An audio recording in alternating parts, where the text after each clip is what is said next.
नमस्कार, जय हिंद, जय भारत। माननीय, हमारे आदरणीय, हमारे पूर्वज, हमारे दिग्गज चाणक्य जी के संबंध में मैं अपनी श्रृंखला के अंतर्गत इसका द्वितीय भाग प्रस्तुत कर रहा हूँ, जिसके अंतर्गत आपको मैं विद्या यानी कि एजुकेशन, शिक्षा, इसके बारे में हमारी चाणक्य नीति क्या कहती है, इस संबंध में मैं आज आपको बताना चाहता हूँ। वास्तव में तो चाणक्य नीति के अंतर्गत उन्होंने यानी कि चाणक्य जी ने 37 विद्याएं दी थी, 37 उपाय बताए थे। उसके अंतर्गत जो द्वितीय उपाय विद्या के संबंध में कि विद्या कौन है, क्या है और इसका क्या महत्व है और इससे हमें क्या लाभ मिलता है, इसके संबंध में मैं आपके समक्ष अपनी रचना विद्या के बारे में प्रस्तुत करने जा रहा हूँ। किंशुक के रक्त वर्ण के पुष्प देखने में तो बहुत ही खूबसूरत सुंदर लगते हैं, परंतु उनमें गंध नहीं होती। किंशुक एक इस प्रकार का फूल है जो कि बहुत अट्रैक्टिव है, आकर्षक है, परंतु खुशबू नहीं है। इसलिए अच्छे व आकर्षक रंग के लिए रहने पर भी गंध रहित होने के कारण उपेक्षित होता है। लोगों का ध्यान उनकी ओर आकृष्ट नहीं होता तथा देवताओं के ऊपर भी चढ़ने से भी वह पुष्प, किंशुक का पुष्प, वंचित रह जाता है। इसी तरह उच्च कुल में जन्म लेने के पश्चात रूपवान युवक भी विद्याहीन होने पर समाज में उचित आदर सम्मान प्राप्त नहीं कर पाते। विद्या के अभाव में उनका ऊंचा वंश, रूप, सौंदर्य, यौवन सबके सब उपेक्षित हो जाते हैं। अभिप्राय यह है कि उच्च वंश, सुंदर रूप और सशक्त यौवन की शोभा विद्या से ही होती है। विद्या के अभाव में यह सब गुण किंशुक के पुष्पों के समान निरर्थक हो जाते हैं। आचार्य चाणक्य जी के अनुसार विद्या समस्त फल देने वाली कामधेनु गाय के समान होती है। कामधेनु के बारे में चर्चित है कि वह सभी इच्छाएं पूर्ण करने वाली व सभी फलों की दाता है। आज के युग में विद्या ही कामधेनु के समान है। आचार्य चाणक्य जी विद्या को गुप्त धन बताते हैं, जो न दिखाई पड़ती है और न ही इसका कोई विभाजन कर सकता है और इसका हरण भी संभव नहीं है। प्रवास के समय यही विद्या व्यक्ति की सहायक होती है, जो कि माँ के समान होती है। वह कहते हैं कि विद्या सा आभूषण इस संपूर्ण पृथ्वी पर और कोई सा नहीं हो सकता। इसलिए व्यक्ति को सर्वप्रथम विद्या अर्जन पर ही बल देना चाहिए। जिस प्रकार दूध ना देने वाली, गर्भ धारण करने वाली गाय सर्वथा निरर्थक है, उसी प्रकार विद्याहीन और माता पिता की सेवा ना करने वाला पुत्र भी सर्वथा अवांछनीय है। ऐसे पुत्र से किसी को कोई लाभ नहीं हो सकता। यही आचार्य चाणक्य जी का कथन है कि गाय वही उत्तम होती है जो दूध देने वाली और गर्भ धारण करने वाली होती है। ठीक उसी तरह पुत्र भी वही वांछनीय है जो विद्वान और माता पिता का आज्ञाकारी हो। विद्या धन ही ऐसा धन है जो अनजाने देश यानी कि विदेश में भी विद्वान को सच्चा सहारा देता है, मित्र बनता है। नारी का सतीत्व ही घर में उसके आदर का कारण बना रहता है। रोगी का सच्चा मित्र उसकी औषधि होती है और मृत्यु के पश्चात आत्मा को सद्गति देने वाला मनुष्य का सच्चा मित्र केवल धर्म है। जीवन में धर्माचरण करने वाला व्यक्ति ही मृत्यु के पश्चात शांति और मोक्ष की प्राप्ति करता है। विद्या अध्ययन बिना मनुष्य का जीवन उस कुत्ते की पूंछ जैसा होता है जो अपने शरीर के ऊपर से मक्खी को नहीं हटा सकता और ना ही अपने गुप्त अंगों को ढक सकता है। अभिप्राय यह है कि जिस प्रकार कुत्ते की पूंछ ना तो उसकी गूदा को ढक सकती है और ना ही मच्छरों के डंक से उसका बचाव कर सकती है, इसलिए वह निरर्थक है। ठीक उसी प्रकार विद्या से रहित मनुष्य का जीवन भी व्यर्थ है, क्योंकि वह मूर्ख होने के कारण ना तो उसकी रक्षा करने में और ना ही परिवार के गुप्त रहस्यों को छिपाने में समर्थ होता है। और ना ही अपने शत्रुओं के प्रहार को रोक पाता है। इसलिए विद्याहीन व्यक्ति का जीवन सर्वथा निरर्थक है। क्रोध से मनुष्य का विनाश होता है। इसलिए क्रोध को साक्षात यमराज कहा गया है। तृष्णा को वैतरणी नहीं कहा जाता, क्योंकि तृष्णा का मिटना उतना ही कठिन है जितना वैतरणी को पार करना है। विद्या सब प्रकार का फल देती है, इसलिए वह वंदनीय है, किंतु संतोष का स्थान निर्बाध आनंद देने वाला होने के कारण सबसे ऊपर है। साथ ही संतोष इंद्र के विहार स्थल नंदनवन के समान मोहक और असीम सुखद भी होता है। किसी भी व्यक्ति का सुंदर होना अच्छा है, किंतु यदि वह सुंदर के साथ साथ गुणवान भी है तो उसकी सुंदरता 2 गुणी बढ़ जाती है। उसकी हर तरफ सराहना होती है। कुल वंश अच्छा होने के साथ यदि वह स्वभाव से शीलवान व व्यवहार से कुशल हो तो कुलीन होने का फल कई गुना ज़्यादा हो जाता है। ज्ञानी के साथ साथ सिद्धिवान भी हो तो अति फलदायी है। धन की तो सार्थकता ही उपयोग करने में है। यदि मनुष्य अपने द्वारा संचित धन का उपयोग ना करके उस पर सांप की तरह बैठ जाता है तो उसका धन संचित करना निरर्थक हो जाता है। अतः सुंदरता के साथ साथ सद्गुण, उच्च कुल के साथ शील स्वभाव, ज्ञान के साथ साथ सिद्धि व संचित धन का सदुपयोग, इन चारों में संपन्न व्यक्ति का जीवन बहुत ही प्रशंसनीय होता है और ऐसे सत्पुरुषों की ख्याति चारों ओर फैल जाती है।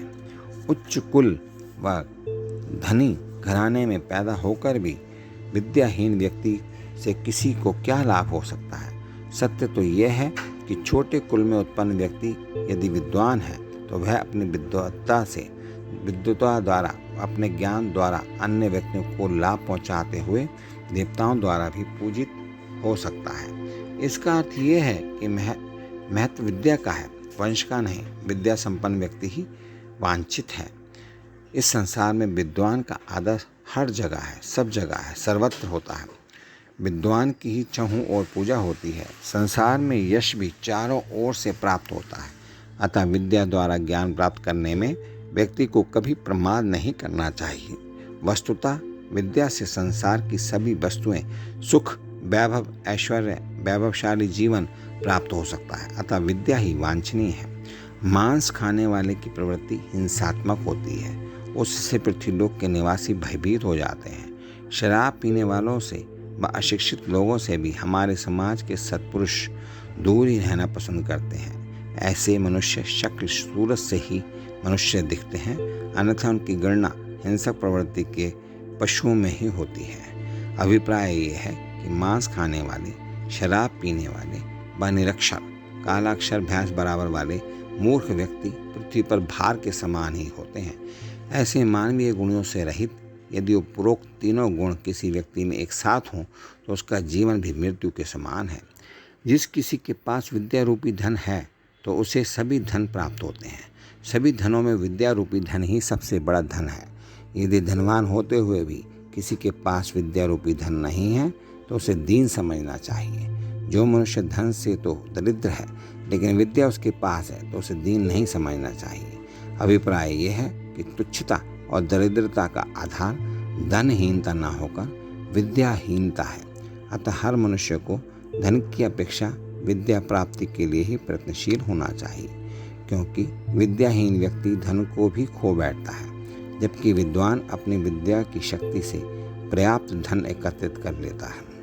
विज्ञान के इस युग में यह इच्छा लगभग हर प्राणी की होती है कि वह सुखपूर्वक आनंदमय जीवन बिताए, लेकिन विद्या उपार्जन व सुख प्राप्ति ये दोनों चीज़ें ऐसी हैं जो साथ साथ नहीं चलती हैं। इसीलिए ध्यान रखना चाहिए और विद्या अर्जन करते रहना चाहिए। अतः चाणक्य जी का कथन है कि जिस व्यक्ति को सुख की इच्छा हो वह विद्या प्राप्ति की इच्छा ना करे, और इसी तरह जिसे विद्या प्राप्ति की कामना हो तो उसे सुख की इच्छा का त्याग कर देना चाहिए। यानी दोनों में से एक ही चीज़ प्राप्त हो सकती है, विद्या या सुख। और यह निश्चित है कि सुख के लिए विद्या प्राप्ति में प्रयत्नशील होकर मूर्खता ही कहलाएगी। जिन व्यक्तियों के पास विद्या, दान, शील, तप व गुण नहीं है। वे व्यक्ति पृथ्वी पर भार स्वरूप पशु के समान ही जीवन व्यतीत करते हैं, अर्थात मनुष्य रूप में वे केवल हिरण के समान विचरण करते हैं। जिनमें उक्त गुण का अभाव है वह पशु तुल्य है। चाणक्य जी के कहने पर का अभिप्राय यह है कि मनुष्य के जीवन की सफलता विद्वान, तपस्वी, दानी, शीलवान, गुणवान अथवा धर्मात्मा होने में है। इनमें से किसी भी गुण का अभाव में वह व्यक्ति मनुष्य नहीं, पशु तुल्य है। वह कहते हैं, ईशाम न विद्या न तपो न दानम न चापि शीलम न गुणो न धर्मा ये मर्त्योलोके भूविभार भूता मनुष्य रूपेण मृगाश्चरन्ति। विद्या अध्ययन कर रहे व्यक्ति के लिए आवश्यक है कि अपने लक्ष्य की प्राप्ति के लिए उसे काम, विषय, चिंता, क्रोध, गुस्सा करना, लोभ, धन प्राप्ति की इच्छा, स्वाद, जिह्वा को प्रिय लगने वाले पदार्थों का सेवन, श्रृंगार, सुगंधित द्रव्यों का प्रयोग करना, सजना धरना, कौतुक, खेल तमाशे, सिनेमा, टीवी आदि देखना, अति निद्रा, बहुत अधिक सोना और अति सेवा, किसी दूसरे की बहुत अधिक सेवा चाकरी करना, इन 8 बातों का त्याग कर देना चाहिए। मैं फिर से ये 8 बातें रिपीट करता हूँ। काम, क्रोध, लोभ, स्वाद, श्रृंगार, कौतुक, अति निद्रा और अति सेवा, ये काम त्याग देने चाहिए। जिस तरह पानी की एक एक बूंद से घड़ा भर जाता है, उसी तरह अभ्यास करने से भी सभी विद्याओं की प्राप्ति हो जाती है। इसी प्रकार मनुष्य को अपने जीवन में थोड़ा थोड़ा करके धर्म का संचय भी करना चाहिए।